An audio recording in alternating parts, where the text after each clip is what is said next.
Welcome to my world. From stage to screen, comedy to politics, Decriminalize it. he's cannabis's most famous and fearless celebrity. Now, Tommy Chong is ready to cut through the smoke and change the tone of Tilk Radio. Please welcome the stoner legend himself, Tommy Chong. Welcome to the Tommy Chong Podcast. It's the Tommy Chong Podcast. So lay back, light up, and hear some interesting gossip today. Okay, so I want to talk about, we had Easter Sunday, and we had a nice family dinner. Oh, yeah. And then there was some news. Oh, the greatest news ever. You're going to be a... Great-granddad. Pretty cool. Great-granddad. I love how no one realized it until I told you. So there's a little bit of controversy on how Morgan and Tracy, how they shared the news with everybody. Well, first of all, let's make it clear to everybody that Morgan is Ray Dawn's son. Ray Dawn is my oldest child, and he's 31 or something like that. Yeah. And they've been Morgan and his wife Tracy, who is this beautiful Chinese doctor, they've been trying to have a baby for quite some time, and so they told me the news. Did you hear what I said to Morgan? What? Do you know who the father is? You didn't hear that? It just stopped him. Everybody just looked at me like, what? But apparently he's the father. And they've been trying. Isn't it weird, man? I mean, I could pop a kid out in 2 seconds. No problem. You know, in fact, the first three were definitely out of wedlock, and the second one was expected, but Ray Dawn was a surprise, and Precious was a surprise. Well, I'll tell you, it's a little different because you were having kids with a 16-year-old woman. So, no. How old was my mom? She was 18. Okay, 18. Well, listen, it's different when you're 18 than when 19. You're in your 30s. No, she was 19 when she had the baby, I think. You've only had like one child with a 30-year-old woman, or a woman over. Wait, let's see. Yeah, how old was mom when she had Boo? I have no idea. I think she was in her 30s. Yeah. Just barely. So, anyways, okay. The controversy is that Morgan told his dad's side of the family, because his dad and his mom were split up. Yeah. And he told his dad's side of the family, and then he told me and Shelby and Robbie before he told his mom in the other room.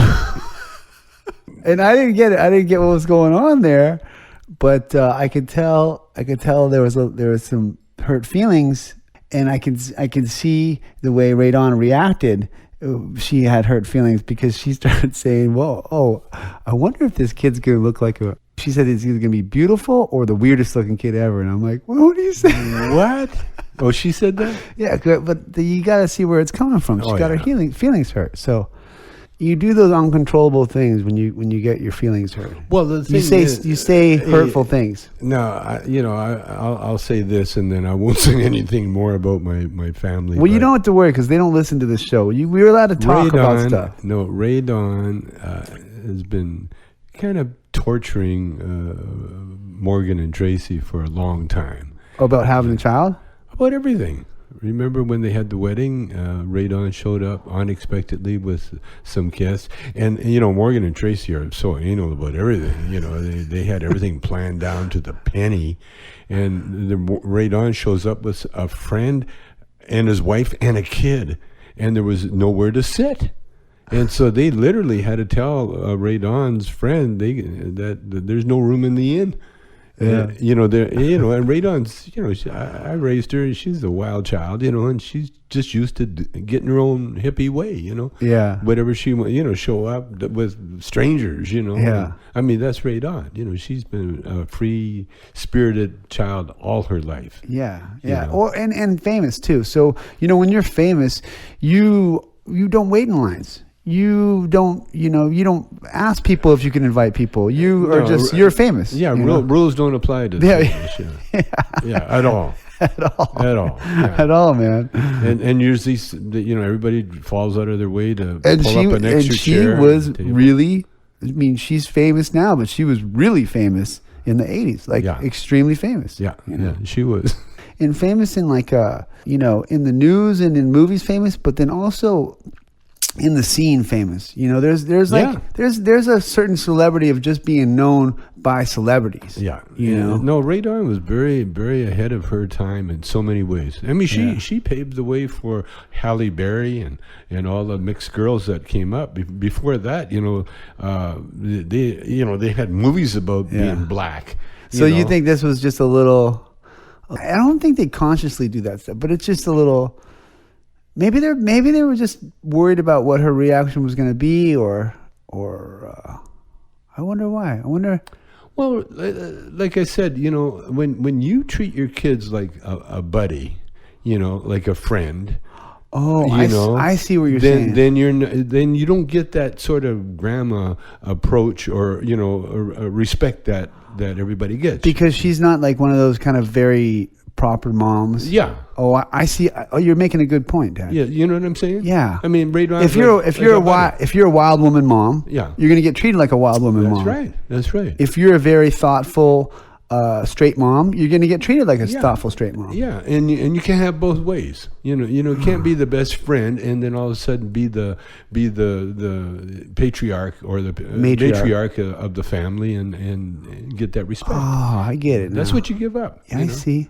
I've seen that with other people. I've seen that with like the real dad not being invited somewhere because the guy never supported anything, never put a penny out, and all of a sudden, he wants that respect. It's not a title. You're right. The title doesn't mean shit, man. No. It's how you operate. Yeah, that's right. That's right. It's what have you done for me lately? That's right. It's like the little puppies, Oh yeah, and you know what? Having so many musicians in our life, we've seen a lot of these guys get their feelings hurt by their kids not treating them the way they think they should be treated. But then you and I damn well know these dudes were gone 90% of the time and didn't help out at all. Yeah. Because they couldn't afford to. Yeah. Yeah. They were big kids themselves. Yeah. So that happens a lot, And the truth is that when you have a baby, that baby doesn't belong to you. It might have came through you. You might have carried the baby. You're the mom. You're the dad.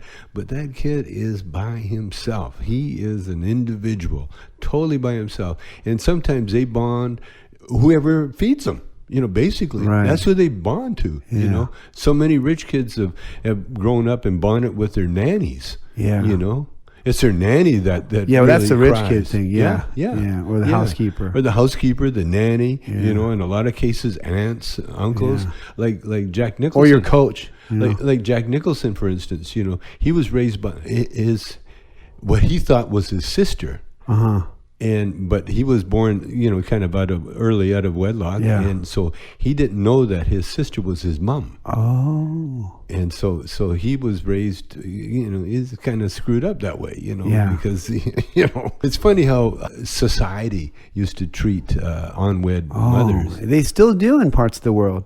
They fucking honor kill them, pour battery acid on them, like not too long ago in this country, it was rough. It was rough on the women in Canada. I can remember. I remember one time. There's a singer Laverne Gerard, a black kid. Donnie Gerard, his brother, the small brother, and Donnie had a hit called I'll think of it. Boogie Woogie. But Laverne had an affair with his girlfriend, Arlene. She got pregnant, and the mother and father shipped her off to have the baby, and to give the baby up for adoption. And she did that. And I was involved because I was kind of dating Laverne's sister, Dale, and I had driven the drummer's father, who worked on the railroad. I drove him to the railroad station, and then he took me down the back way where the workers go to get to the train. And so when Arlene was being shipped away on the train, and so we found out late, and so we all jumped in cars and we all raced down there because Laverne wanted to say goodbye to his lover. And then I knew the back way, and so I led the way, and we went down the back way and the stairs. It was like a Very movie. theatrical, yeah. Very like a movie, and then he ran up, and then they kissed and hugged, and then the train pulled away, and she went and she had the baby, and then gave it up for adoption, and then came back. And then, of course, they split up after that, you know. Yeah. And it was kind of sad, you know. It was both. It was everything. Yeah. Yeah. So proper that you give up your blood. Yeah. Bizarre. Well, look at You're so worried about your place in society that you give up your own grandkid. A lot of it is money. A lot of it is inheritance and money, and like JP, you know. Oh, like now that wife's going to be a part of the family, or that woman's going to be a part of the family. Well, no, that illegitimate kid that showed that they had sex out of wedlock. Ooh, that was a big no-no. Doesn't make sense to me, man. Well, look at Bizarre. JP's story. Yeah. JP, his mom and dad were teenage lovers. Yeah. And they were going to get married. She got pregnant. And instead of abortion, you know, they were Catholics. So she went secretly, had the baby, gave it up for adoption. Yeah. And then married the father. Wow. And then JP was taken to America by a Jewish family. Yeah. Now he's Catholic. And it's a funny story in a way, you know, because these rich Jews in Beverly Hills wanted to adopt. They felt, you know, what do you call it, patriotic during the war. Yeah. But they wanted to adopt a little Jewish baby. Yeah. During the war. And so I guess they couldn't find any Jews, and I was, oh, here's one. You know, what's the difference? It's a kid, you know. So, okay, here, we got one for you. And so they shipped JP over. Yeah. And no, they went and picked him up, and then they brought JP into the country, you know, smuggled him, basically smuggled him into the country, because wartime, no one was checking passports or anything. So JP had no idea that he was adopted until he got a letter from the French government, because he was born in France. Yeah.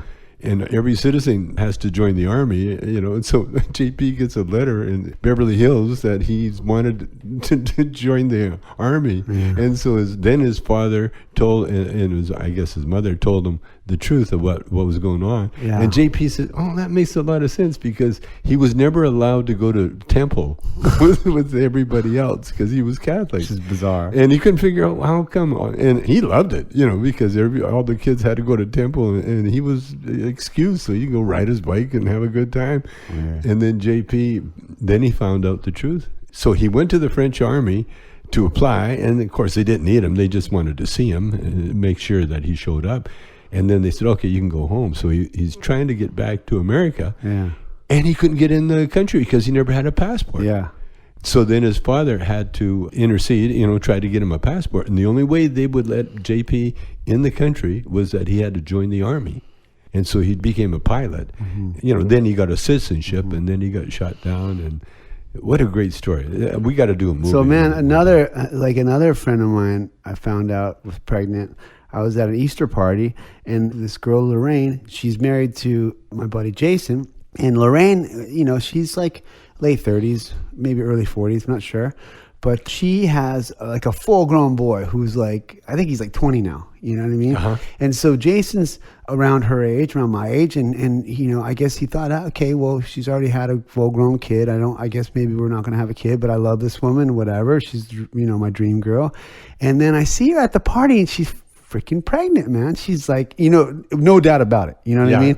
And I go, whoa. And she comes over and she starts laughing. She says, Paris is the craziest thing. She's Brazilian. She goes, you know, I quit smoking for 6 months. I went on the fast. I went on a juice cleanse, and I stopped drinking. And next thing you know, I'm pregnant. Because she couldn't have a baby before? No, they didn't even try. Oh. You know, like she thought I'm past that age, you know, I'm not going to get pregnant. But she got healthy enough. She got healthy. And when you get a Brazilian girl healthy, man, that's some fertile ground, you know. You know it because that mixing. So how you feel about being a great granddad? Your brother's like a big great granddad. A couple of times. Yeah. I think. Yeah. How do I feel about it? Yeah. No big deal. No, I love kids. Well, I love babies. It was funny because we kind of put together that Easter party. Well, we were going to do something, but we kind of did it to try to get Dario, my cousin, over with his brand new baby. Yeah, what a little Bowie. Little but Bowie. But that didn't work. That didn't work because we think that Bowie's mom is one of those kind of neurotic moms. We're thinking, not sure. They're all neurotic. Not all that. No, they are. Not all. Unless they had a time. This is either the firstborn or the first boy. You're not going to see that kid for a long time. Yeah. Why?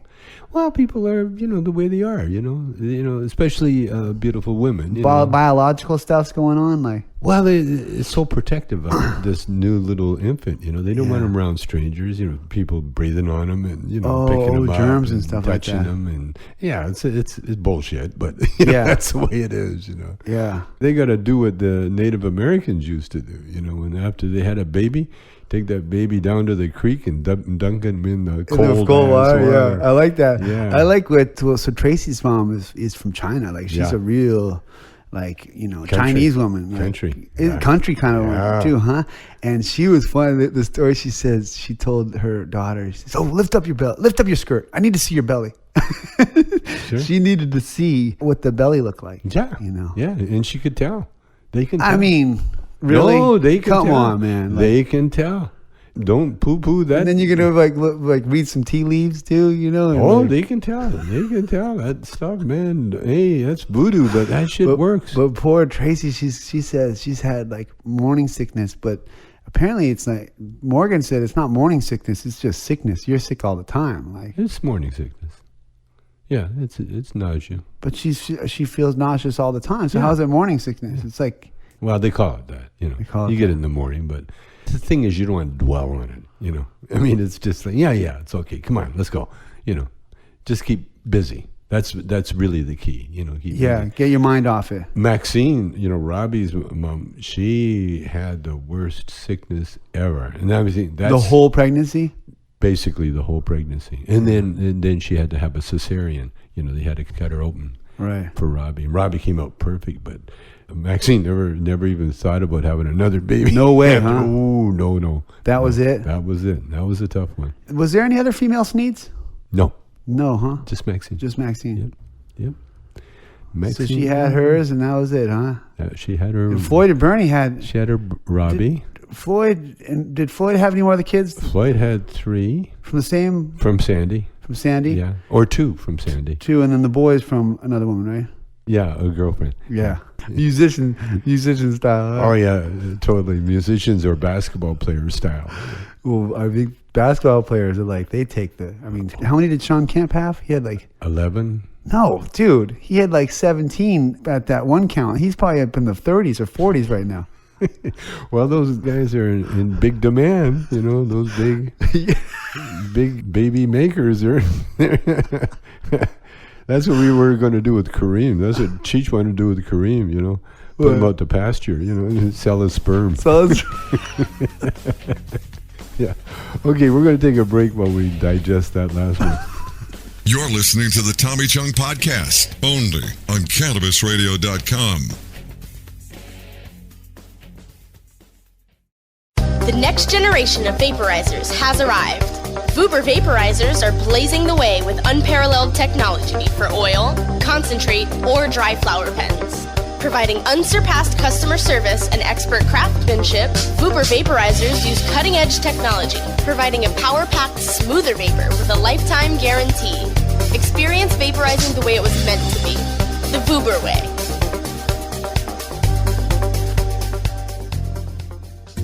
Ganjapreneur.com, your guide to the cannabis business world. Ganjapreneur.com is a comprehensive resource for cannabis professionals and entrepreneurs. Download the Ganjapreneur app on your smartphone or tablet to catch up on cannabis industry news, scroll through our daily job listings, and learn about successful cannabis companies, executives, and investors. Ganjapreneur.com, helping Ganjapreneurs grow. CannabisRadio.com keeps you in the know Monday through Friday on air and on demand with Cannabis Radio News. Presented with the definitive worldwide news source, the Associated Press.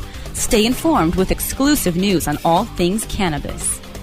Cannabis Radio News, live weeknights at 6 p.m. Eastern, 3 p.m. Pacific, during the Russ Belville Show, or download the daily podcast exclusively on CannabisRadio.com, as well as iTunes, Stitcher, and iHeartRadio.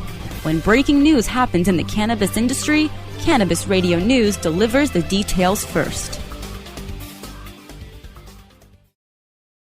Educator, author, and advocate Dr. Mitch Earlywine is here to tackle the burning issues. And I'm here to clear up the myths about cannabis and burn them away with science. CannabisRadio.com presents a no-holds-barred platform that seeks to redefine and revolutionize the entire scope of the cannabis culture while opening the door for more to join the cannabis crusade. Dr. Kevin Hill. You can't ignore the fact that, like alcohol, most people who use don't have a problem. So I think that you need to think about policy in that way while educating people properly about marijuana. I think that's the way to go. Burning Issues, only on CannabisRadio.com. The Tommy Chong Podcast is back, only on CannabisRadio.com. Okay, we're back, and hey, let's talk about Geraldo's. No. I'm saving that. Okay. I got to talk about other stuff. So Radon was talking about. Well, Dave and Robbie played us some cool music. Okay, so first of all, it was funny because we heard a song that you and Cheese did, and it was that we forgot. Totally forgot. And it was called Boogie Woogie. Yeah, Boogie Woogie Boogie Boogie. And the whole lyrics was boogie woogie boogie. How did it go? Boogie woogie boogie boogie boogie woogie boogie boogie woogie boogie woogie. Hey everybody, you want a boogie? Yeah, woo, a boogie woogie boogie boogie. I can't wait till they release that documentary. It's going to be very funny. It's going to be hilarious. I laughed at that, man. And then they had me singing a Blind Melon Chillin' that I wrote. I can't even remember. You definitely wrote it, man. It was your lyrics, no doubt about it. Like it had you. Okay, so I was talking about Radon. Yeah. And then Radon they played us a song that she wrote called and sang because she wrote Darktown, and it was this cool, beautiful song about the South Side of Chicago. Yeah, I mean it was racially charged, but it's coming from a black girl, so I don't think there's a problem with that, you know. So nowadays you can get away with anything. Yeah, and it was a beautiful song, and then it turns out she got that role, and then she was kind of going through her career, and she was telling us that she was up for the girlfriend in Good Times, and she didn't get it because she just didn't speak black. Yeah. And it was one of many roles that she wasn't able to secure at that time because she didn't speak black. I know, yeah. She didn't have that at all. Then there this year. And then Robbie was funny. She's like, oh, they didn't want a Valley girl? Because they now that I think about it, Robbie and Radon have kind of a Valley kind of accent. Fairfax High. That's where they went. Yeah. Total Californian, you know. Yeah. But it was interesting that you're kind of stuck in the middle there. Yeah. Like you don't get white parts, but you don't get black parts. But you get Radon parts. But Radon was before her time, because had she just started during the Cosby thing, she would have been all over Cosby Show. Yeah. Because the Cosby Show, they did not speak like they did in Good Times. No. Right? They spoke, I guess, just non-Ebonics. Yeah. Well, they spoke educated. Yeah. Yeah, they were educated. Yeah. But it was interesting because I watched this video online today, and it's interesting. Have you ever heard of cultural appropriation? No. It's a term used like when hip hop and rap has black origins, right? Yes. And there's this woman out there, that Australian girl, she's the rapper, and she's a famous rapper, but she's like blonde and blue-eyed, like Australian girl, right? I forgot her name. I'll think of it in a second. So they claim that she does her style of rap is very Atlanta, is very ATL. It's like this southern kind of black, very, very black hip hop. So they American black, like Atlanta, you know, Atlanta. And so she gets a lot of flack for culturally appropriating that kind of music, because that style of rap was never as world famous as it was until she started doing it. Of course. So it's when you do something that's culturally not originating from you, but you get more praise than the original and it's a sad fact. I don't think it's a big problem in the world. Like there's quite a few others, but a lot of I'll give you, some black activists have brought that up. Because let me tell you the story where it comes from. Because there's a video out there where a black woman student at San Francisco University, and she stops this white dude who has dreadlocks and starts, giving him shit for culturally appropriating the hair. Okay. And so they get into an argument, and he's like, listen, this dates back to Egyptian times. He's like, are you Egyptian? And then it showcased how ridiculous this argument was because it was just ridiculous. It was like, I don't think he was getting praised for having him. I think it's the opposite. I think that's the worst argument because a lot of white dudes with dreads get more shit than anybody, especially black dudes with dreads. Like they're not cool. They're only cool to like one tiny 1.0000001% of society that plays hacky sack at the beach. Yeah. You know what I mean? Absolutely. And they buy patchouli. Yeah. And so it was a bad case, but I was thinking about it. And what did you think about it? Well, yeah, I mean, music is colorblind, Style. For instance, with you, in your time, especially in high school, it'd be the greasers, right? Yeah. So the greasers culturally appropriated the style from the Mexicans. The Mexicans. From the Chicanos, basically. And we had no clue that we were doing that. Cheech was the first Mexican I ever met. I know. Well, that's the thing. I didn't know the history until I came to LA. Isn't that funny? So if you didn't know where it came from, are you guilty of cultural appropriation? Yeah. And that only affects people that go to college, because they're the only ones that give a shit. Yeah. No one else gives that a ever shit. actually thought into it. But it's interesting because I guess the biggest example of that would be like the Beatles, playing the music that they played originally, because that music was never that big until they played it. Yeah, but do you see the Beatles? I call them, they're from white Africa, Yeah. Because England started so much shit going on, all around the world. It all came from England. The white thing came from England. And so when you talk about the Beatles, now what the Beatles did, they were influenced by all the black acts, but they were more influenced by the white composer of classical music. And then they mixed the two together, or the three together, because they went into all sorts of Indian music, sorts of that's things. for sure. Later on. But what they were pioneers in the art of music. They actually created a whole genre of Beatle type music that's to this day for sure. still resonating. And I don't blame them. But let me finish. They also were very influenced by Bob Dylan. And by, You mean when they first came out? When they were first big time. The lyrics, Bob Dylan was. No, She Loved Me, like that era, Dad? That's what I'm talking about. Yeah, like that era. First album. But Bob, as he went on, I mean, what they did, they knew they needed a bubblegum hit. And so She Loves Me, yeah. I mean, they knew how to do that. Mm-hmm. But when they wrote songs, like all the Strawberry Fields, all that stuff, they were influenced by poets. And they were. Yeah, hugely, The influence of Bob Dylan was around the world, and Smokey Robinson was another one that influenced the shit out of everybody. Yeah. And then who was he influenced by? He was influenced by the poets. But I get it. Especially that era. Especially I get why you got into that music, because the alternative was like the Bing Crosby, and it was so boring. Yeah. Like a Bing Crosby party compared to like a juke joint shack in Mississippi. I mean, can you imagine like the party down and the sexiness of the dance and that whole thing? That's what I was going to tell you about before. That cultural appropriation. The biggest example was when Chubby Checker, who was a black or mixed guy, he was a light-skinned black guy, appropriated the twist from Hank Ballard and the Midnighters. Now, Hank Ballard and the Midnighters were pioneers of R&B. They did Sexy Ways, Annie Had a Baby, all those great songs, and with the harmonies and everything else. And then he put out a song called The Twist, because the dance craze was going. Hank Ballard did. Hank Ballard did the first twist. But he was black. Come on, baby. And he's black from L.A. And that music, what was those music called again? Race music. Race, yeah. But the twist took that music into a American Bandstand, with Chubby Checker. And Chubby Checker made zillions of dollars off the twist, and he sang it exactly like Hank Ballard. Exactly. He had the same intonation. Hank was just too dark-skinned, too hardcore? No, Hank wasn't that dark-skinned, but he was definitely hardcore. But Chubby Checker was from Philly, and he was like a Bill Cosby black guy, you know.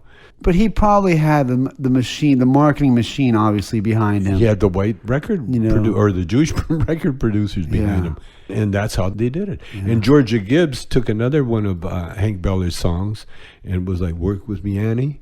Yeah. And she changed. They changed the lyrics to "Dance with Me, Henry." Right.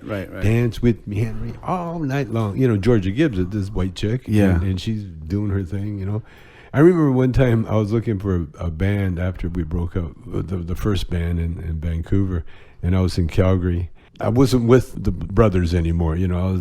I met this kid that played alto sax, so I invited him over, and I wanted to hear his views on music, and so I played him Mahalia Jackson, you know, a very Amazing Grace, that one?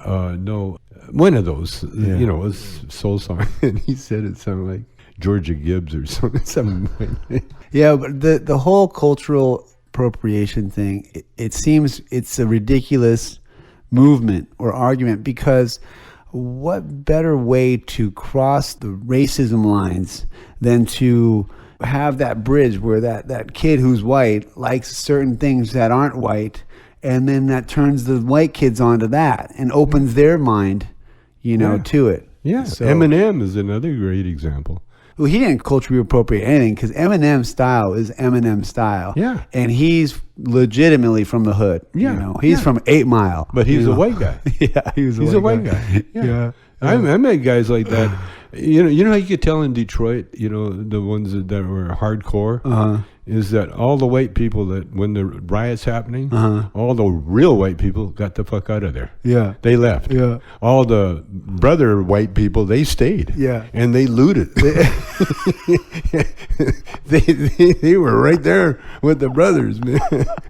So there's there again, it's colorblind. Yeah. It's an economic thing. It's an educational thing. Yeah, but I'm just saying, man, leave the little white dudes alone with the dreadlocks. Their life's hard enough, man. Like, how hard? Remember when you had dreadlocks, Dad? Mm-hmm. They treated you like a homeless person. Oh, I got kicked out of a lot of places. Like, literally, it was like a study on what it's like to be homeless. Yeah, yeah. I remember. I loved it, man. You're like, get out of here. Get out of here. Oh, I know you. Well, when I did that movie, when I played God, and I'm all dressed in rags and shit, I had an Indian couple. I swear, I felt a little scared because, because unclean, in India. Yeah. The caste beggars come around there, and this Indian, you get out away from me, get away from me. and I tried to tell him, it's a movie, no, you get away. What are you? Ugly, it's filthy guy. And other people were going to recognize me. Oh man, I need your picture. I love you, Chong. I need a picture. Dressed like God. Yeah, you were telling me something funny the other day, and you're like, man, I got to come up with a disguise. And Dad, there's no disguise for you. Yeah, there is. He's like, okay, what are you going to cover your beard with? I could go tranny. But you have a beard, so you'll be a Muslim bearded tranny. Woman. I'll be a Muslim tranny. Oh, you want a burqa? Yeah. Burqas are dangerous to wear in America. Oh, that's true. Yeah. That's true. Yeah, and the Donald Trumps out there, the followers, they're feeling brave lately. Well, they're just like they're speaking their mind. They're prime. They're not the silent majority anymore. No. They're the vocal minority. I like seeing a black supporter beat the shit out of a white hippie. I saw that, the Air Force guy. Yeah. And they said, well, the guy with the hippie was dressed like a Ku Klux Klan, but no, he wasn't. It was a Trump supporter behind him that was dressed like a Ku Klux Klan. Yeah, he was just wearing a flag over him. He was wearing a flag. Yeah. And the other thing that cracks me up about it looks like they're really getting the shit beat out of them. Then you talk to them, they have interviews. It's like they never laid a finger on them. Yeah. Yeah, the guy punched me. Yeah. That wasn't right. That wasn't cool. I wasn't doing nothing. Fucking brave protesters, huh? Oh man. Fucking brave. I'm impressed, man. Yeah. I'm impressed, you know. Yeah, I like the go right into the lion's den, Yeah. and start talking that shit. Start drowning out Trump. Yeah, but you don't blame him, man, because Trump. That's what he lives off that.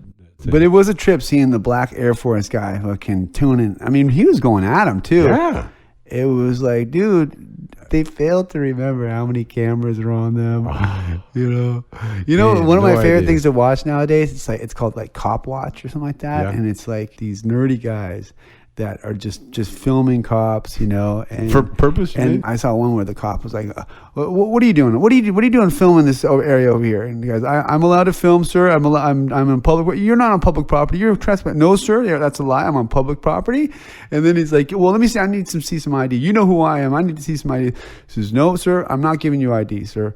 And he goes, "Am I being detained? Am I being detained? Am I free to go? Am I free to go?" And he says, "Yes, you are being detained." "Well, what charge? On what charge?" Just listen. The law is on your side. I truly believe. I like these nerdy guys out there, but man, they're those like they're risking it. They're those nerdy guys, man, that they put themselves in some serious danger. Oh yeah, and I appreciate it. It's for my rights as a citizen, But it's but they're filming it. They're filming. Well, it. that was. I think you showed me the one. So then then the cop just reaches in the guy's pocket and takes his ID. He says, "You dirty fucking pig! You're not allowed to do that. You just fucking..." And he was just saying some heavy shit. But the cop, he had no recourse, man. When that camera's on there, what are you gonna do? You do that shit. You're allowed to fucking say. Yeah. I mean, you just better not do it in a threatening manner where they feel threatened, because you might just get a billy club across the face or a bullet in the butt. Yeah, I mean, I like that one where you showed me where they had a bong in front of the cop, and then they see the cop and they fake like they're hiding it. And they're smoking tobacco out of it. And they're smoking tobacco out of it, and the cop goes, "Okay, let me get it. I saw that." And the same. "Oh, okay, here you go." They did the same thing with "Hey, we got a trunk full of coke. When are we supposed to meet you?" "Hey, we got all this coke, man. Where are we supposed to meet you?" And then the cops come over and say, "Open that trunk. Open that." And they got a big trunk full of Coca-Cola. And the cops, they're not nice. They're like, "Yeah, that's fucking not funny, man." Yeah. They don't. "Let me see your ID. Let me see if there's any warrants on you. Let me fucking hassle you." Yeah. Let's hassle you for a while. Yeah. No, it's a different world now with those cameras. Yeah. I'll talk about something when we're going to come right back after these messages. You're listening to the Tommy Chong Podcast, only on CannabisRadio.com.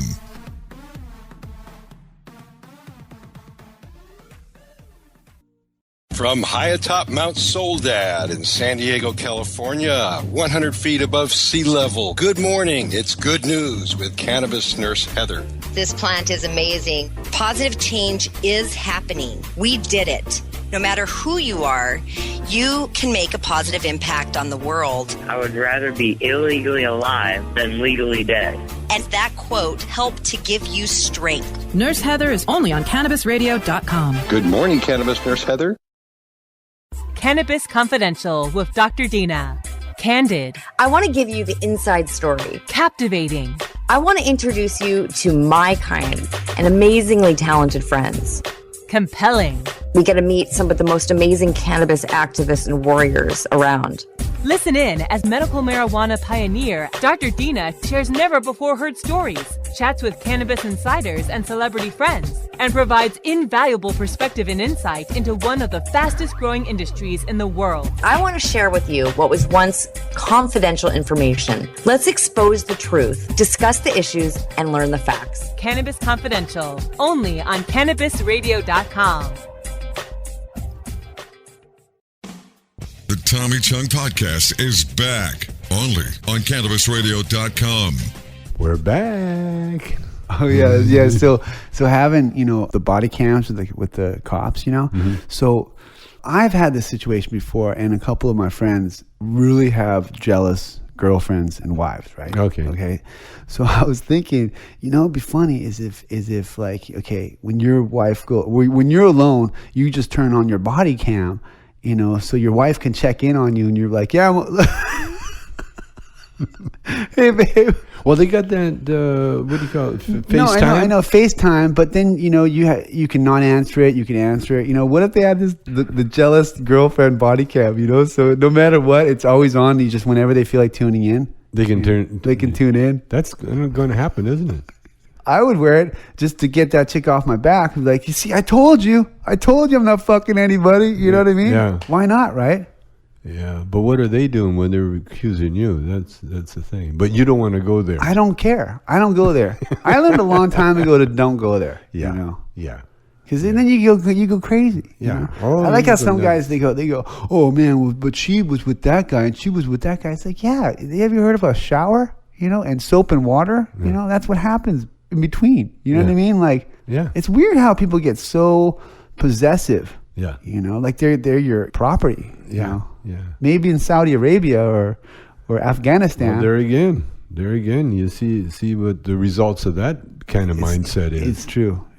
No, you don't want to go there, period. No. I love the way the world's heading, with the cell phone and that, because you have knowledge at your fingertips. Yeah. And that's what's needed really bad in this world is knowledge. Yeah. And there's so many people of all ethnic origins, that are gobbling that knowledge up. Yeah, it'd be cool if like normal people, the world in general could just be left alone, and then the fanatics can just fight each other. Like Islamist fanatics can fight the Christian fanatics, can fight the Jewish fanatics, can fight the Buddhist fanatics. Just let the fundamentalists do the fighting, and then leave us normal people out of the shit. You know what I mean? Well, it wouldn't be, you couldn't have that. You have to have all the different species. Yeah, it's just theoretic. Okay, I will let you talk about your favorite show now. Dance with the Stars. Yes. Did you know that I was the oldest guy to make it as far as I did? Did I ever tell you that? Ever tell you that no one's ever made it as far as me as being an old guy? Yeah. And Mark Hanks, our buddy, last night, he said, boy, you went through a crazy year. Last year was kind of crazy. I said, what do you mean? He's, well, you're on Dance with the Stars and you had cancer and you had an operation. Yeah. And all of a sudden, all that happened in 1 year. Just like, ooh. It was. One time I'm being applauded by millions, and then next thing I know, I'm laying on my back, wondering where the fuck I am. Getting my butt, rearranged. Yeah. Oh. At least you don't have to go through those checks anymore. No. What checks? The oil checks. Oh. No more of that. But watching the show last night, Geraldo was on, and Geraldo thought, first of all, he was on the opening night, and he was so bad that the judges got the lowest score they could find. In fact, I saw Len looking for a lower score. He's looking through his paddles. Isn't there a -0 something? 4 was the lowest they could get, and they never gave him any, pep talk. It was like, that was fucking terrible. You're a 4. And so he got 4s because all he did, he walked on stage and he just waved his hands a little bit. I think he did. I saw a little clip where he wiggled it. He did the shoulder wiggle. That was the most he did. He went out there and waved his hands. Then he's smiling like he's doing a newscast, and he's got that Geraldo smile, And his walk was terrible. Yeah, he didn't even have a walk. No. Well, apparently he's got no feeling in his right leg. You could tell from his operation, He looked to me like a bad version of the Wild and Crazy Guys with Steve Martin. Yeah. Hey, we'll do Wild and Crazy Guys. Yeah. And he looked short. He looked terrible. And then he's telling, well, I'm 74. Like, everybody gives a shit. No one gives a shit. Uh-huh. But the thing is about that show, you got to look like you're trying. Just try. You don't have to dance, but try. I remember being at like a school dances and that, and I had friends and, I don't want to dance, and then and some girl would come over and try to pull them up to dance, I don't want to do this, and that's what Geraldo looked like. Like he didn't want to be there. And I'm thinking, you know, why are you here if you don't want to dance? And then there's another girl that was on the show. She's a model, actress or something. Anyway, they showed her, like that was the first week. And then she was pretty bad. In fact, Lynn and Misha Barton. Yeah, and the judges. You know who used to date her? Who? Cisco. That was Cisco's girlfriend for a long time. Oh. Yeah. Well, she sure got a inferiority complex. I think she's a little big time cuckoo.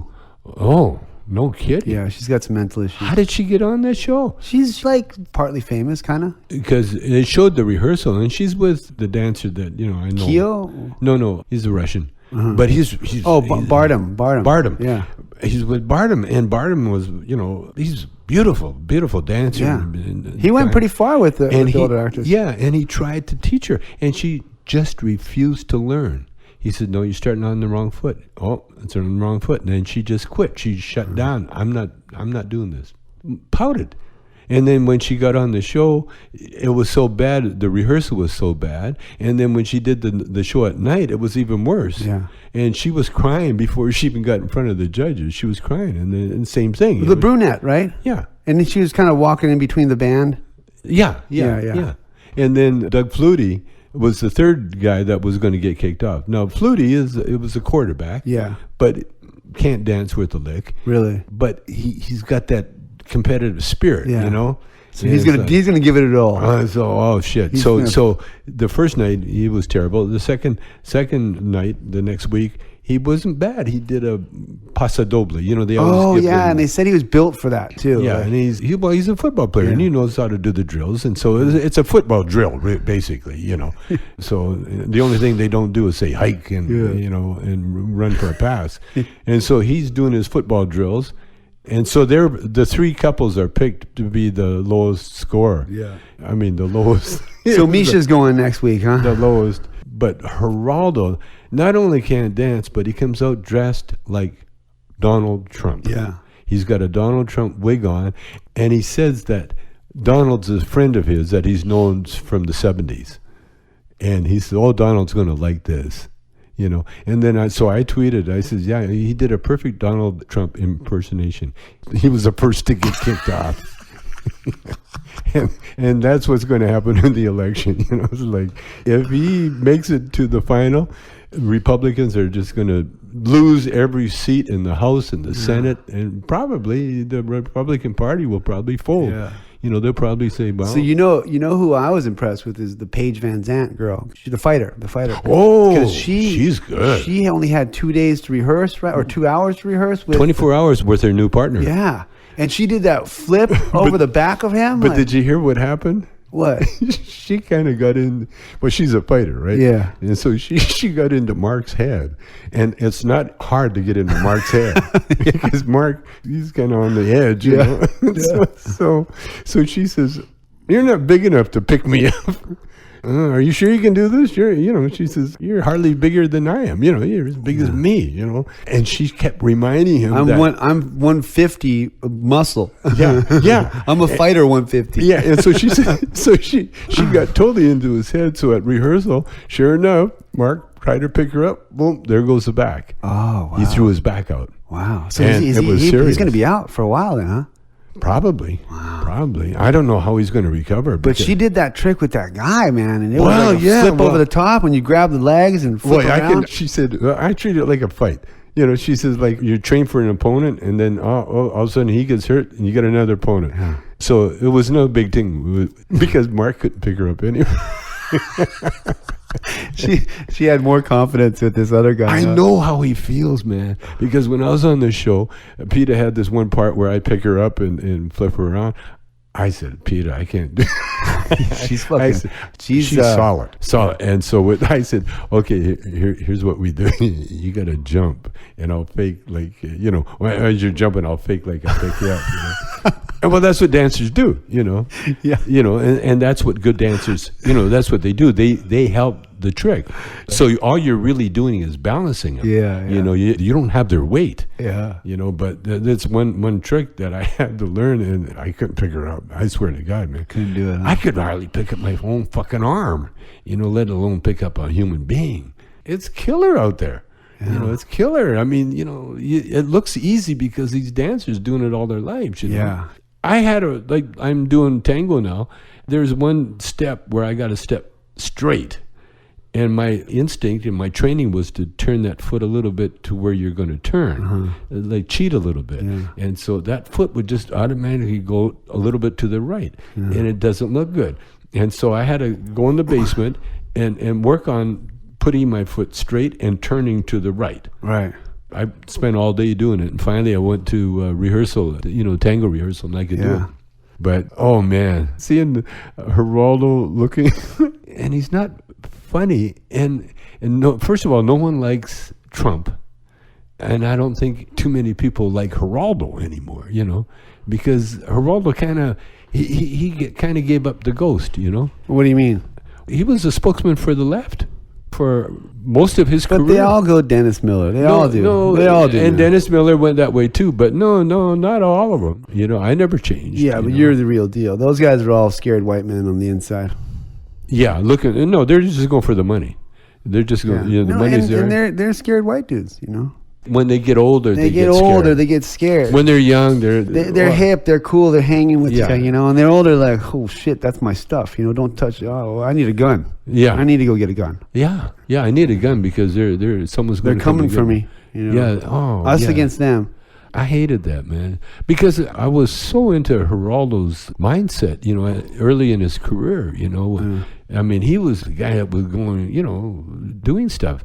And when he got kicked off the air he was embedded with the troops in Iraq. Yeah. And he was on patrol with them. I mean, that's the kind of guy he is. He's a real deal. He'll go out there and he'll get in the ring with fighters and he'll go out there with a... he was ballsy back then. He was ballsy, and then all of a sudden it just changed. Yeah. Then all of a sudden he's like Bill O'Reilly's punk, Yeah. Bill O'Reilly punks this guy, At one time, Geraldo would have taken Bill O'Reilly in the back and beat the shit out of him. Yeah, it's true, man. I've seen him get punked like that on screen. Yeah. And then he had an accident and he hurt his leg, But in the dance world, we don't give a shit if I think it's a drop in testosterone with those guys, It could be. They need it a could be. They need a little shot. They get too much estrogen. Start getting pussified. I don't know about that. I think it's funny because he posted like almost a partly nude selfie of himself. When? Like 4 or 5 months ago, or 6 months ago, and he looked like ripped. He's not fat, you know what I mean? But that doesn't mean you can move. Some of the best dancers are actually fat. You know what I mean? Like, you don't need to be fit. It helps with the being able to do it a long time. You know what I mean? But it doesn't help your movement. No, you need glutes. It helps your stamina, but it doesn't help your movement. No, you need to love, or at least have an idea of what the fuck you're doing. We talked about that last time. Don't go out for Dancing with the Stars if you don't love to dance. Yeah. Because it'll be torture. Like Misha Barton, she obviously has a hard time learning stuff. Yeah. And then she doesn't look like she likes to dance. You know? So it's obviously some manager or agent saying, you need to fucking take this job because no one gives a shit about you anymore and we need to drum up some business. Yeah. And she's like, I don't want to do that. Just it's icky. Give me a job. It's icky. I don't want to have to leave the house. I don't want to put my foot there. Oh, fuck off. So the last thing I want to talk about is my mom and Radon went to like her 35th anniversary for Ojai Valley School. Oh, yeah? Yeah. I didn't hear about that. Yeah, she was up there and she saw some people and she saw Hefner's son. I don't know, the skinny tall guy. I guess he was a couple years younger than him. And then they asked about me. They did. I got kicked out of there. Yeah, you did for smoking road tar. Yeah, it wasn't even hash. It was because this Persian dude that went there said, "Yeah, my dad smokes this hookah," and I'm like, "Oh yeah, sounds like he's got some good hash," So she went there, and then I was thinking because Robbie and a few other people were like, "Oh man, I don't know if I want to go to like reunions and stuff like that." And then Radon says, yeah, my older one's coming up soon. And he goes, oh, well, you know what your reunion would be, Shelby, would be like, the nightclubs that Tommy had back in the day. And then we had a good idea. They should do nightclub reunions. Sure. Because nightclubs are eras, right? Yeah. They last about like a decade. 5 years, right? 5 years. So it's like high school. Yeah. There should be some organization out there that will you can, log into your stuff And then 30 years from now, they'll say, okay, let's have a reunion for this nightclub and that bar. You know, it'd be pretty interesting. Yeah, it would be. Well, that would be my life for sure. Because that's how I started. You know, because Ray Don and Robbie could do like Helena's. That's the club that they went to a lot. They went to, yeah. And then Roxbury, that was like their and then didn't you go to Roxbury? No, that was before my time. That was before. Mine would be like Las Palmas and like a few of those other ones. You know, but I'm still going out sometimes. So you're not into once in a while. I actually went to the Nice Guy, and this girl was telling me, you know, like, well, I look like this guy, and then so I was like looking at this actor, and it wasn't a very good compliment. So I took a picture of myself, but you can't do it in those places. I totally forgot, like, you know, it's like a celebrity joint. You cannot take pictures. So everyone just like looked at me like I fucking farted, like the nastiest fart in the world, you know. So put my phone away, and then I realized why, because like 10 minutes later, the booth next to us was filled with Taylor Swift, Lorde, and Nick Jonas. It was just almost ridiculous, you know? Yeah. Because they roll in with their whole entourage and their bodyguards, and it's like and they take over the whole club. The whole thing, and it's funny, man. But I was laughing. And so what did they do? They just dance? No, it's a new kind of style. So it's like a restaurant. So now there's places that are going all night, but without the super loud music, so people can chat. You know, so it's like a different kind of vibe. Oh, they changed the. Yeah, because it's like when you get to the clubs a lot nowadays, it's just so loud. It's just boom, boom, boom. You're just raging. Like that rap place we stopped at in. Remember on the road, we were somewhere and we were going to take a picture with a rapper. Yeah. At High Times Cannabis Cup. And I had to take out my hearing aid. Yeah, you couldn't hang out at the hip hop stage. I had to cover my ears. I wanted to meet the DJ so I could kick him in the balls. Come on, Dad. The rappers love you, so you love them. So just take your hearing aids, and we'll put those earmuffs on you, and you'll just sit there and smile. Be like a little autistic kid, you mean? With the earphones on. Okay, that's our podcast for today. One announcement is that we're getting Chong's Choice weed in all the dispensaries. So when you go to your favorite dispensary, I want everybody to ask for Chong's Choice. And so then the dispensaries will be asking me to supply them with weed, because Chong's Choice is the best. Believe me, I stand, I lay down personally for all the weed that I smoke. Cool, thank you.